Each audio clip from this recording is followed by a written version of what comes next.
Yo, what's up sa inyo mga Tiny Fins? Welcome back to my YouTube channel. So for today's video, maglilinis tayo ng fish room at sakto turo ko sa inyo kung paano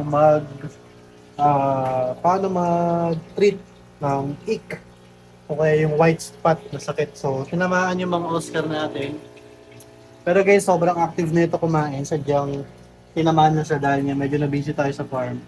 Tapos pupunta lang ako dito para pakain. Tapos sa umaga, aalis, papasok sa gabi, magpa-farm. So, medyo hindi natin na-maintain yung magandang quality ng tubig, kaya nagka-ik yung isda natin. So, so far wala namang casualties dahil nakita ko agad at mukhang nagiging okay sila agad kasi nga nilagyan ko na ng heater and extra filtration. So ito guys, papakita ko sa inyo. So yun guys, ayan sila.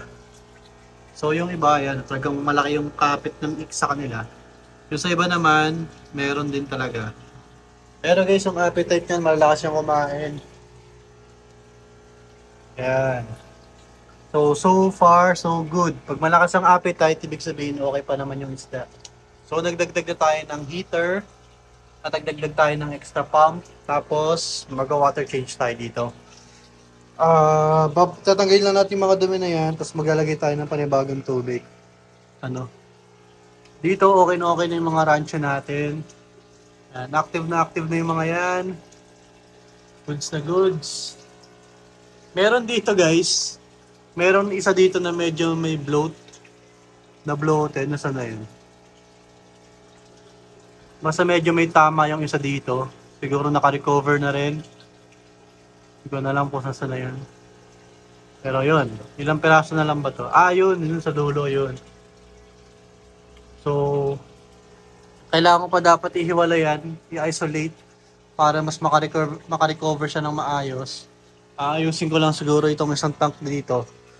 Tatanggalin ko lang yung mga barbs and danyos para makarecover yung sa nating rancho. So yun nga pala guys, maglalagay na rin tayo dito ng asin. So isang pack na itong ilalagay ko dito para mamatay yung mga parasite. Ayan. So yun lang kailangan nyo guys. Heater, magandang filtration, asin, tapos mag-water change kayo. Para yung ick ma-wash away, sumama sa water change nyo para walang matitirang parasite dito sa loob ng tank nyo. So ayan guys. Yung iba guys, tinutunaw pa. Pwede nyo tunawin, o kaya pwede nyo kahit direct nyo na lang. Pero mas maganda kasi guys, pag tunaw. Pero ito sa akin, sanay naman na yung mga yun sa akin na naglalagay ako ng mga bubo na asin. So ito rin yung ginawa ko dito, kaya naka-recover yan dahil sa ganitong method. Inner at saka outer parasite, kaya-kayang pagalingin ng asin at saka ng heater. So ganyan lang. So yun guys, nalinis na natin yung mga ilalim. So mag-refill na lang tayo ng tubig dito sa ating mga aquarium. Ito tatanggalin ko yung mga isda dito.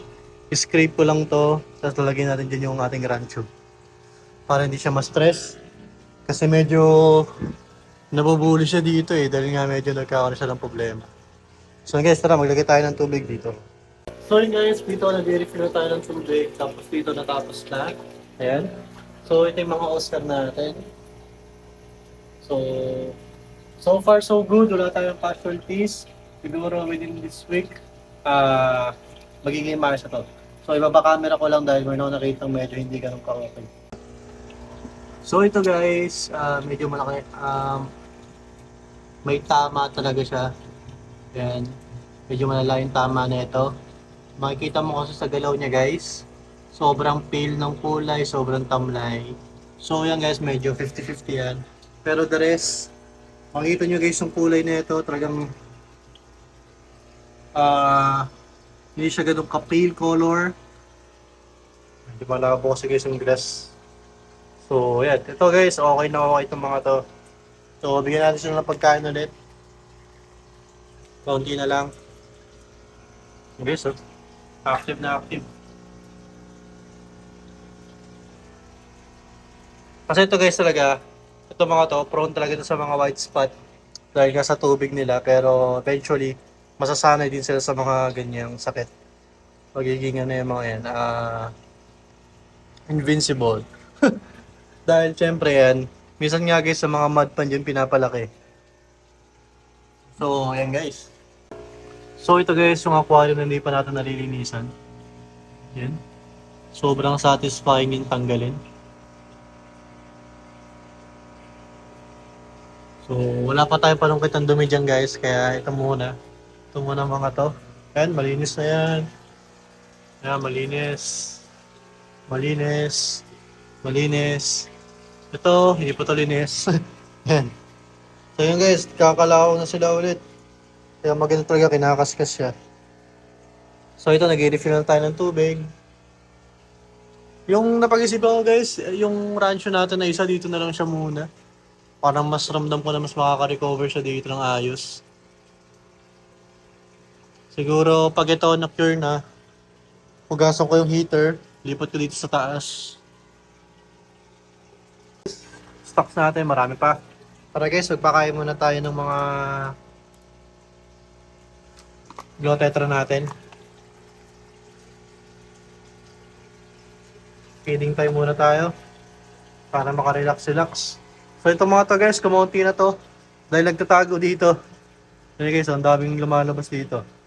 So lagi na kasi ako dito guys nanguhuli dahil ito yung mga malalaki. So yung mga customer, pasensya na guys, medyo pausaw. So yung mga customers, ito yung mga nagugusta dahil medyo malalaki. Dito, bira tayo kumuha dito dahil medyo maliliit pa to. Tsaka galing lang nito guys sa sakit.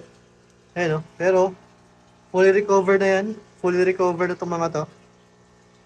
Ayan. Active na sila. Dito naman, ito yung batch na, unang batch natin. Talagang medyo kakunti na lang din. Ayan, pakain tayo. Kakalagay lang kasi natin guys ng tubig kaya medyo nag-adjust pa yung mga yan. Dito guys, pakain tayo sa taas. Dito guys, yung madami ako dati guys dito mga breeders. Pero unti-unti na sila nawawala dahil nga gusto ng customer natin malalaki talaga.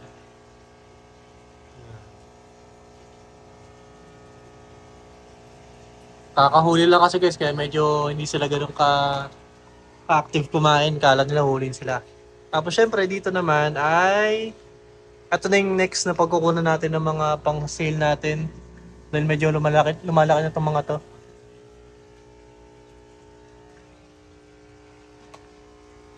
Yan. Diba guys? Tapos yung nasa baba. Ito. Itong mga to. Medyo hindi to pansinin guys. Hindi so masyado napapansin. Pero ayan sila. Active. Active din. Tapos itong mga pakainin naman natin yung ating mga feeders.